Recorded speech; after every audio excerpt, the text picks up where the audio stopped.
Liu a cessé de pétitionner et s'est plongé dans les textes de loi. Il nous emmène rencontrer la femme dont il est devenu le conseiller juridique. Elle vit quelques maisons plus loin. Cette paysanne a été victime d'un enfermement arbitraire en camp de travail. Elle demandait le jugement des meurtriers présumés de sa fille, qu'elle a vu mourir après un tabassage. Le 29 octobre 2006, je suis revenue pétitionner à Pékin. Du coup, ils ont contacté les autorités de mon village qui ont envoyé 2 voitures avec 7 ou 8 personnes. Ils ont essayé de m'attirer en me disant qu'ils allaient s'occuper de mon procès. Mais je n'ai pas voulu les croire et j'ai refusé de monter. Ils m'ont alors fait monter de force. Au village, ils m'ont gardé 55 jours au poste, sans me parler du cas de ma fille.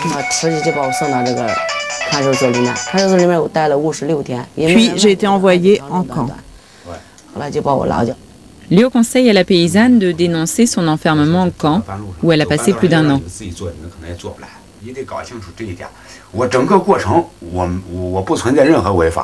Tu dois comprendre que tu n'as rien fait d'illégal.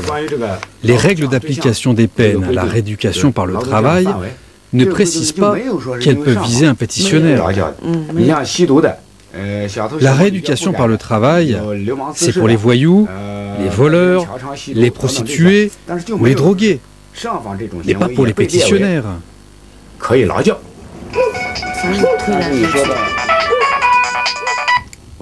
L'interview s'interrompt, c'est l'alerte. Un guetteur nous prévient qu'une patrouille de policiers approche. Liu s'inquiète et va se renseigner. Qu'est-ce que tu risques s'ils te prennent ? Quoi qu'il fasse, je m'en fiche. Je n'ai pas peur.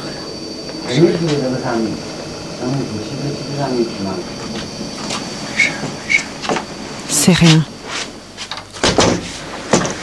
Il faut faire vite.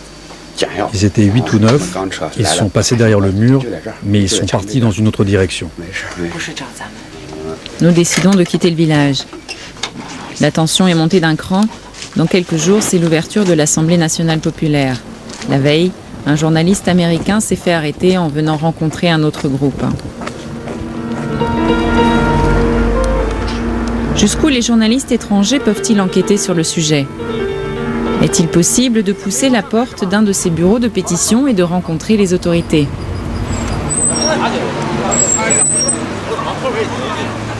Très vite, les policiers nous interdisent de filmer. Vous êtes journaliste? Vous pouvez me donner votre carte? Leur courtoisie est inhabituelle. Les journalistes étrangers ont déjà été rudoyés ici, mais Pékin tient aujourd'hui à soigner son image pré-olympique.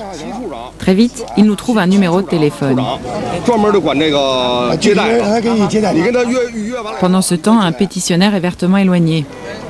Vous parlez chinois? Fiche le camp. Qu'est-ce qu'un Chinois a à dire à des étrangers? Va-t'en.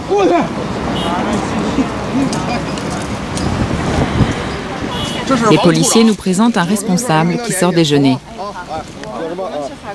Nous sommes journalistes pour la télévision française et nous souhaiterions vous interviewer sur le système de pétition pour savoir comment ça fonctionne. On n'accepte pas les interviews comme ça. Si vous voulez nous interviewer, il faut d'abord que vous obteniez l'autorisation du département national des interviews, puis du ministère des Affaires étrangères. Après leur feu vert, il faudra passer par notre administration centrale des pétitions. Et ça prend combien de temps pour les formalités? Je ne sais pas, on ne l'a jamais fait. Vous n'avez jamais accepté d'interview? Non, Pourquoi? personne ne nous l'a demandé.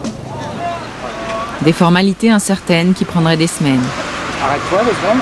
Nous partons, suivis par le vieux garde de l'entrée. C'est lui qui a empêché le pétitionnaire de nous approcher. Bonjour, vous êtes pétitionnaire aussi? Non, je suis de la sécurité. Il accepte très vite d'être filmé. Après avoir pétitionné 1 ou 2 ans, leur esprit devient un peu retardé. Ils ne sont pas capables de suivre le monde nouveau. Le monde nouveau, c'est la construction économique, se faire une belle vie. Mais on a entendu dire qu'il y avait des tabassages fréquents ici à cette porte. S'il y a des tabassages, si je ne veux pas que vous filmiez et vous continuez, je vais te tabasser, ouais. Vous pourriez nous battre? Si vous ne m'obéissez pas, vous violez mes droits de l'homme, non? Nous sommes 1,3 milliard de Chinois. Comment voulez-vous qu'il n'y ait pas de problème? Deux pétitionnaires aperçoivent la caméra et revendiquent, malgré la proximité des policiers. Nous demandons au gouvernement chinois d'ouvrir des instructions sur nos cas, qu'ils nous soutiennent. Tu es en train d'enfreindre la loi sur les interviews, là. Les voix montent. Les policiers de l'entrée sont loin, le vieux garde, tout seul, évite des passés. Bon, arrêtez de filmer. Mais les pétitionnaires ne veulent pas perdre cette occasion d'exprimer leur colère devant une caméra.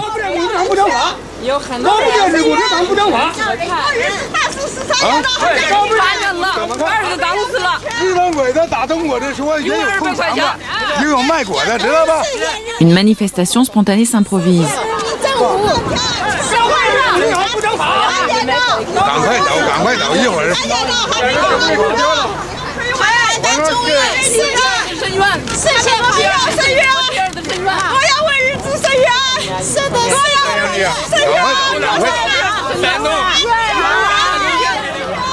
Par prudence, nous préférons nous éloigner avant que les choses ne prennent plus d'ampleur et ne déclenchent une intervention policière.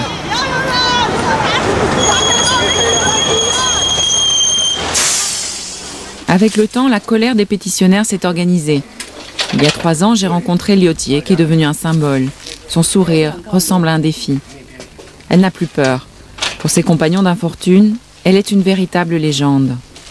Cette femme du Nord est arrivée à Pékin pour un problème de terre, mais au fil des années, elle est devenue le soutien et le porte-parole de beaucoup d'autres.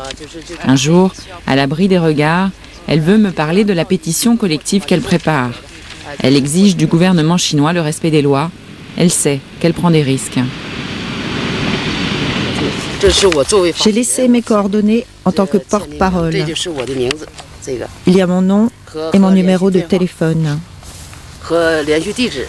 Je sais que je risque ma vie, mais je n'ai pas peur. C'est pour la justice.